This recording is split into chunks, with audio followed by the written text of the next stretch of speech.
My self Sonia Singh, assistant professor Bharati college. आज मैं आपके सामने पेपर क्रोमेटोग्राफी के बारे में बताने जा रही हूँ कि पेपर क्रोमेटोग्राफी हम लोग किस तरीके से परफॉर्म करते हैं। तो ये जो पेपर क्रोमेटोग्राफी है, सबसे पहले मैं आपको इसका जो टर्म है उसको क्लियर करती हूँ। तो सबसे पहले मैं ये बताना चाहूँगी कि पेपर क्रोमेटोग्राफी जो होती है वो क्या होती है और उसको हम लोग किस तरीके से परफॉर्म करते हैं अपनी प्रैक्टिकल लैब में। तो ये पेपर क्रोमेटोग्राफी हम लोग प्रैक्टिकली किस तरीके से करते हैं उसके लिए हम आज आपको डेमोन्स्ट्रेशन देने जा रहे हैं। तो सबसे पहले जब भी हम लोग पेपर क्रोमेटोग्राफी करते हैं तो सबसे पहले हमको ये जानना ज़रूरी है कि पेपर क्रोमेटोग्राफी हम लोग करते क्यों हैं। तो पेपर क्रोमेटोग्राफी हम लोग इसलिए करते हैं कि अगर हम लोग के पास कोई एक्सट्रैक्ट है, फॉर एग्जाम्पल हमने फार्माकोग्नोसी के अंदर पढ़ा था कि हम लोग प्लांट्स का एक्सट्रैक्शन करके उसका एक्सट्रैक्ट ऑब्टेन करते हैं। मींस आपके पास कोई भी अगर क्रूड ड्रग है तो उस क्रूड ड्रग का हम लोग एक्सट्रैक्शन करते हैं with the help of different types of solvents which is depend on the nature of the plant. तो हम लोग अपने प्लांट का एक्सट्रैक्शन करने के बाद उसका हम लोग क्या ऑब्टेन करते हैं, एक्सट्रैक्ट। ये हम लोग एक्सट्रैक्ट ऑब्टेन करते हैं। अब ये जो एक्सट्रैक्ट है, इस एक्सट्रैक्ट के अंदर बहुत सारे टाइप्स के क्या होते हैं, कंपोनेंट्स होते हैं। तो इन्हीं कंपोनेंट्स को हमको सेपरेट आउट करना पड़ता है। फॉर एग्जाम्पल इसके अंदर ए, बी और सी इतने टाइप्स के इसके अंदर अगर कंपोनेंट्स हैं, कंपोनेंट्स का मतलब एक्टिव कंस्टिट्यूएंट्स हैं जिसके कारण उस प्लांट की फार्माकोलॉजिकल एक्टिविटी होती है। मींस इतने टाइप के ए बी सी टाइप के इसके अंदर एक्टिव कंस्टिट्यूएंट प्रेजेंट हैं। तो हमको इस एक्सट्रैक्ट को आइसोलेट करना है। मींस इसके जो कंस्टिट्यूएंट है ए बी सी, इनको हमको सेपरेट आउट करना है। तो हम लोग अपनी लैब में किस तरीके से पेपर क्रोमेटोग्राफी की मदद से with the help of paper chromatography हम लोग ये तीनों कंपोनेंट्स को किस तरीके से सेपरेट आउट करते हैं। तो ये आप लोग के फार्माकोग्नोसी के अंदर प्रैक्टिकल भी होता है कि आपको एक एक्सट्रैक्ट दिया जाता है और उस एक्सट्रैक्ट में से आपको ये जो एक्टिव कंस्टिट्यूएंट्स है इसको आप लोग को आइसोलेट करना होता है। तो सबसे पहले हमको क्या ध्यान में रखना होता है कि हमको क्या क्या रिक्वायरमेंट लगेंगी प्रैक्टिकल की ड्यूरेशन में। तो सबसे पहले हम लोग वर्ड को समझते हैं कि पेपर क्रोमेटोग्राफी का मतलब क्या होता है। मींस इसके अंदर हम लोग पेपर का यूज कर रहे हैं, ठीक है। दूसरा आता है क्रोमेटोग्राफी। क्रोमेटोग्राफी का मतलब होता है ऐसी टेक्निक जिसमें हम लोग जो हमारे एक्टिव कंस्टिट्यूएंट है एक्सट्रैक्ट के अंदर उनको हम लोग सेपरेट आउट करते हैं। तो इसको हम लोग बोलते हैं क्रोमेटोग्राफी, राइट। तो क्रोमो मतलब कलरफुल, जो भी एक्टिव कंस्टिट्यूएंट्स हमारे प्लांट्स के अंदर एक्सट्रैक्ट के अंदर प्रेजेंट होते हैं उसको हमको with the help of paper, ये जो पेपर यहाँ पे लिखा हुआ है उसकी मदद से हमको अपने एक्टिव कंस्टिट्यूएंट्स को क्या करना है, सेपरेट आउट करना है। तो किस तरीके से हम लोग एक्टिव कंस्टिट्यूएंट्स को सेपरेट आउट करते हैं, तो हमको ये चीज़ चेक करना है, निकालना है, आइसोलेट करना है। तो हम लोग को यहाँ पे किस चीज़ की ज़रूरत होगी, पेपर की ज़रूरत होगी। तो अगर हम लोग रिक्वायरमेंट देखें, अगर हम लोग देखें तो इसके अंदर हमको क्या चाहिए पड़ेगा, फर्स्ट थिंग इज पेपर। ये जो पेपर होता है ये स्पेशल टाइप का एक पेपर होता है जिसको हम लोग बहुत सारे टाइप के पेपर्स आते हैं। तो इसके लिए हमको एक पेपर का ज़रूरत होता है, वॉट्समैन पेपर से या फिर अलग अलग टाइप के पेपर होते हैं। तो ये इस तरीके से नॉर्मल हमारे पेपर जैसे ही रहता है, लेकिन ये पेपर का जो पोर साइज होता है, हर डिफरेंट टाइप्स के जो पेपर होते हैं वो according to their pore size, means उसके अंदर कितने पार्टिकल्स हैं वो पोर साइज के अकॉर्डिंग हमारा जो पेपर है उसके नाम अलग अलग होते हैं। तो इस तरीके से हमको एक पेपर की ज़रूरत पड़ेगी, ठीक है।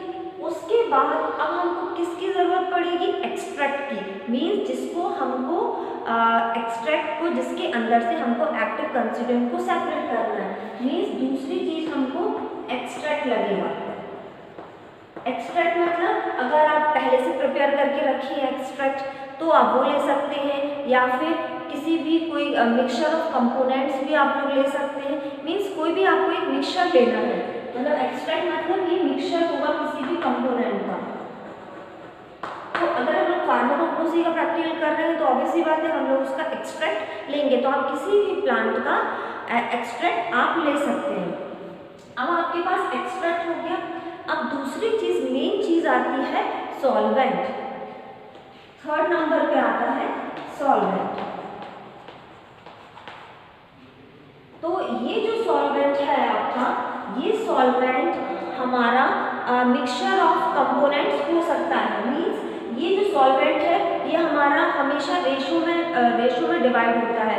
या तो फिर फॉर एग्जांपल हम लोग अगर इथेनॉल ले रहे हैं या फिर मीथेनॉल ले रहे हैं या फिर हम लोग इसके अंदर एसीटोन ले रहे हैं, तो इसके अंदर बहुत सारे हम लोग सॉल्वेंट्स यूज़ कर सकते हैं। वो क्या होता है, एक रेशो के ऊपर डिपेंड करता है। मीन्स आप इसके अंदर कॉम्बिनेशंस ऑफ रेशो यूज़ कर सकते हैं। मीन्स अगर आप इसके अंदर बेसिकली जो हमारे सॉल्वेंट्स होते हैं वो होते हैं इथेनॉल, ईस्टर, क्लोरोफॉर्म, ये डिफरेंट काइंड्स के जो हमारे सॉल्वेंट्स हैं उनको आप यूज़ कर सकते हैं। तो इसके अंदर आपके सॉल्वेंट्स आ जाएंगे लाइक ईथर, क्लोरोफॉर्म,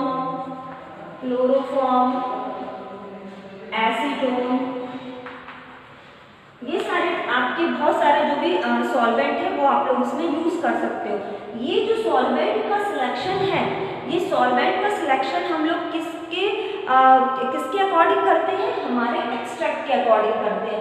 मीन्स अगर हमारा एक्सट्रैक्ट, अगर हमारा टैनिन है या फिर हमारा एक्सट्रैक्ट अगर अल्कोहल है या फिर हमारा जो एक्सट्रैक्ट है वो अगर अल्कलॉइड्स है, ग्लाइकोसाइड्स है, टर्पीन्स है, तो उसके बेस पे उसके नेचर के अकॉर्डिंग ये सब हम लोग की बुक में एक चार्ट दिया रहता है, उसमें सब लिखा हुआ रहता है कि टैनिन है अगर हमको तो उसको हमारे लिए हमको कौन सा सॉल्वेंट यूज़ करना है। तो according to their extract we select a solvent system. तो हमको एक सॉल्वेंट सिस्टम प्रिपेयर करना पड़ता है। तो ये सॉल्वेंट सिस्टम जो होता है ये भी रेशो में होता है। फॉर एग्जाम्पल अगर हम लोग ईथर, क्लोरोफॉर्म और एसीटोन यूज कर रहे हैं तो हो सकता है इसका रेशो क्या हो, 2:1:2। ये इस तरीके से हम लोग मीन्स इस रेशो में इन तीनों को लेते हैं और डिसॉल्व करते हैं। तीनों चीजों को, ईथर को, क्लोरोफॉर्म को और एसीटोन को, हम तीनों चीजों को ले लेंगे और एक किसी बीकर में उसको डिसॉल्व कर देंगे। तो इस तरीके से हम लोग क्या करते हैं, एक सॉल्वेंट सिस्टम को प्रिपेयर करते हैं, राइट। तो ये हम लोग जो सॉल्वेंट सिस्टम है वो अकॉर्डिंग टू देयर हम लोग एक्सट्रैक्ट अपना सिलेक्ट करते हैं। अब उसके बाद नेक्स्ट चीज आती है, हम लोग उसको कैसे परफॉर्म करेंगे। तो हमको क्या करना होता है कि एक चैम्बर लेना पड़ता है। फॉर एग्जाम्पल ये आपका एक ग्लास का चैम्बर है, ठीक है, ये आपका क्या है, ग्लास चैम्बर, ग्लास चैम्बर। इस ग्लास चैम्बर के अंदर हम लोग, ये पूरा ग्लास का होता है एक चैम्बर इस टाइप के शेप का, इसके अंदर हम लोग क्या रखते हैं, ये सॉल्वेंट को फिल करते हैं। इसके अंदर हम लोग सॉल्वेंट को डालते हैं 2:1:2 के रेशो में, ठीक है। हमने अपना सॉल्वेंट इसके अंदर डाल दिया। फॉर एग्जाम्पल ये हमारा सॉल्वेंट है, ठीक है, ये हमारा सॉल्वेंट है। तो हमने, और इसके ऊपर हम लोग क्या करेंगे, एक लिड लगा देते हैं, मीन्स इसको हम लोग क्लोज कर देंगे ताकि हमारा जो सॉल्वेंट है वो इवापोरेट नहीं हो जाए। तो हमने यहाँ पे सॉल्वेंट सिस्टम को तैयार कर लिया है। अब हम लोग क्या करेंगे, अपना पेपर लेंगे, ये आपका पेपर है, इस पेपर की मदद से हमको अपने एक्सट्रैक्ट को सेपरेट आउट करना है। तो हम लोग क्या करेंगे, इस पे एक लाइन ड्रॉ करेंगे 1 मीटर की डिस्टेंस पे, 1 सेंटीमीटर की डिस्टेंस पे, और इसके ऊपर हम अपने एक्सट्रैक्ट को, एक कैपिलरी ट्यूब होती है, आप लोगों ने देखा होगा कांच की, आप लोग केमिस्ट्री में भी यूज करते हो, कैपिलरी ट्यूब की हेल्प से वो कैपिलरी आप एक्सट्रैक्ट में डिप करेंगे और उसको यहाँ पर बीच में रख देंगे। तो ये आपका क्या हो गया, सैंपल, ठीक है। तो आपने क्या किया, अपने पेपर के ऊपर यहाँ पर सैंपल रख दिया, क्लियर। अब आपको क्या करना है, ये प्लेट को यहाँ पे धागे की मदद से इसको थ्रेड की मदद से इसको इसके अंदर हैंग कर देना है। और कहाँ तक हैंग करना है, कि सॉल्वेंट सिस्टम जो है वो आपका यहाँ तक आए, इसके ऊपर नहीं आना जो आपकी ये जो प्लेट है पेपर वाला, ये आपका, ये फॉर एग्जाम्पल ये पेपर है और आपने ये धागे से इसको हैंग कर दिया थ्रेड से, तो आपका जो सैंपल है वो सॉल्वेंट की बेस लाइन में होना चाहिए। अगर आप ज्यादा डिप कर देंगे तो वो क्या हो जाएगा, डिसॉल्व हो जाएगा सॉल्वेंट के अंदर, तो उसका जो सेपरेशन है कंपोनेंट्स का ए बी सी में वो सेपरेशन नहीं होगा। तो हमको क्या करना है कि अपने जो कंपोनेंट्स है वो सॉल्वेंट के अंदर कंप्लीटली डिसॉल्व नहीं हो, इसीलिए हम लोग क्या करते हैं, इसको जो सॉल्वेंट है हमारा सिस्टम, सॉल्वेंट सिस्टम, उसके बेस लाइन मतलब उससे नीचे हम लोग नहीं करते हैं, नहीं तो क्या होगा, पूरा डिसॉल्व हो जाएगा। तो ये हमारा सैंपल है, ठीक है।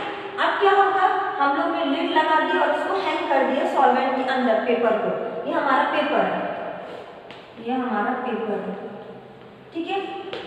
सैंपल लोडेड पेपर, इसको हम लोग सैंपल लोडेड पेपर भी बोल सकते हैं। तो यहाँ पे हमने इसको हैंग कर दिया। अब हमको क्या करना है कि अब इसमें क्या होगा, सेपरेशन होना स्टार्ट होगा। तो सेपरेशन किसके बेस पे होता है, मैंने आपको पहले भी बताया था, according to their component affinity, means हमारा जो कंपोनेंट्स हैं वो सॉल्वेंट के साथ कितने जल्दी उनका रिएक्शन हो रहा है, ठीक है। तो उसके बेस पे इनका क्या होगा, यहाँ पे सेपरेशन होना स्टार्ट हो जाएगा। फॉर एग्जाम्पल यहाँ पे B आ गया, यहाँ पे C आ गया, यहाँ पे D आ गया, A B C D, यहाँ पे A आ गया, ठीक है। ये तीनों कंपोनेंट जो आपको यहाँ दिख रहे थे वो हमने काम क्या किया, यहाँ पे सेपरेट हो गए। तो अब हम लोग क्या करेंगे, इस प्लेट, जब सेपरेशन पूरा सॉल्वेंट हमारा पूरा रन हो गया, ये पेपर पूरा क्या हो जाता है, गीला हो जाता है, तो सॉल्वेंट हमने देखा कि अब रन होना स्टॉप हो गया।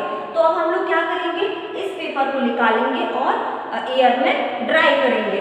थोड़ी देर ड्राई होने के बाद हम लोग अब क्या करते हैं, जैसे फॉर एग्जाम्पल हमने क्या किया, अपने पेपर को निकाल लिया, ये हमने पेपर अपना निकाल लिया, ठीक है। अब ये पेपर के ऊपर ये हमारे 3 पॉइंट आ गए, ए बी और सी के, ठीक है। और सॉल्वेंट हमारा यहाँ तक, ये हमारा सॉल्वेंट था जो पूरा का पूरा चढ़ गया था ऊपर, ठीक है। ये हमारा सॉल्वेंट पूरा ऊपर तक चढ़ गया था, ठीक है। अब हमको क्या करना है कि इसको ड्राई करना है, ठीक है। और इसके ऊपर जब ये कंप्लीटली ड्राई हो जाए तो हम लोग इसके ऊपर डिटेक्टर की मदद से हम लोग इसके ऊपर स्प्रे करेंगे, ठीक है। जब हम लोग स्प्रे करेंगे तो ये कुछ कलर्स में हमको विजिबल होगा। तो हमको जो सेपरेशन अलग हमको इसमें दिख जाएंगे पॉइंट्स की, किस किस कंपोनेंट्स में हमारा जो कंपोनेंट्स हैं वो हमारे सेपरेट आउट हुए हैं। तो एक वैल्यू होती है RF वैल्यू, जिसको हम लोग बोलते हैं रिटेंशन फैक्टर। तो ये RF वैल्यू की मदद से हम लोग इन कंपोनेंट्स की वैल्यू को डिटेक्ट करते हैं। तो RF वैल्यू होती है हमारा सॉल्वेंट कितना रन किया और हमारा जो सेपरेशन है वो कितने पे आया। अगर A कितने पे आया तो इसका हो जाएगा solvent upon A, means distance है ये दोनों डिस्टेंस शो करेंगे, मीन्स कितना हमारा सॉल्वेंट चढ़ा और कितना हमारा A वाला चढ़ा, कितने पे हमारा डिस्टेंस ये आया। उसके बाद B को अगर चेक करना है तो कितना हमारा B का डिस्टेंस है, ये सब डिस्टेंस है। तो उसको हम लोग ऐसे लिखेंगे और इसको हम लोग लिखेंगे, तो जो हमारा वैल्यू आएगा उस वैल्यू के अकॉर्डिंग हम लोग आइडेंटिफाई कर पाएंगे कि हमारा जो सैंपल है वो किसका है। तो एक बार और इसको रिमाइंड करा देती हूँ, हमको पेपर क्रोमेटोग्राफी के अंदर क्या करना है, हमको एक चैम्बर लेना पड़ता है ग्लास का, वो चैम्बर के अंदर हमको सॉल्वेंट डालना पड़ता है, ठीक है। सॉल्वेंट कितना पूरा नहीं भरना पड़ता है, थोड़े ही सॉल्वेंट हमको रखना पड़ता है ताकि हमारा जो सैंपल लोडेड पेपर है वो थोड़ा सा ही डिप हो पाए। मीन्स हमको उतने ही डिप करना है अपने सैंपल, बस अकेला सुपरफिशियली डिप हो जाए, उसको पूरा हमको अंदर तक डिप नहीं करना है, क्योंकि अंदर तक डिप करेंगे तो हमारा जो सैंपल है वो कम्प्लीटली इसमें डिसॉल्व हो जाएगा। तो यहाँ पे आपको डायग्राम में दिख रहा है कि हमको सैंपल जहाँ तक है वहीं तक हमको अपने पेपर को सॉल्वेंट के कॉन्टेक्ट में रखना है। जैसे फॉर एग्जाम्पल ये लेयर है सॉल्वेंट की, हमको अपना सैंपल लोडेड केवल यहाँ तक ही रखना है, उसको कम्प्लीटली नीचे तक करेंगे अगर आप तो वो पूरा डिजॉल्व हो जाएगा। तो हमको ये चीज़ देख के अपने जो पेपर है हमारा उसको हमको अपने सॉल्वेंट के अंदर डिप करना है। तो उसके बाद क्या होगा, हमको ये जो ग्लास प्लेट ऊपर जो लगानी पड़ती है इसलिए लगानी पड़ती है ताकि हमारा जो सॉल्वेंट है वो इवापोरेट होकर बाहर ना निकल जाए, इसलिए हमको लिड का भी ध्यान रखना पड़ता है, ये लिख लेना।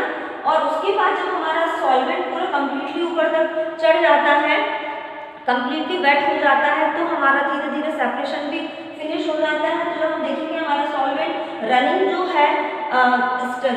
जो हमारा है वो अब स्टॉप हो गया, तो हम पेपर को निकाल लेते हैं और with the help of detecting agent हम लोग अपने जो कंपोनेंट हैं उसको RF वैल्यू की हेल्प से डिटेक्ट कर लेते हैं कि किस तरीके से हमारे जो सैंपल उसके अंदर कौन कौन से टाइप के कंपोनेंट्स हैं। तो आज हमने देखा कि हम लोग पेपर क्रोमेटोग्राफी की हेल्प से किस तरीके से अपना प्रैक्टिकल परफॉर्म करते हैं in the laboratory. Thank you.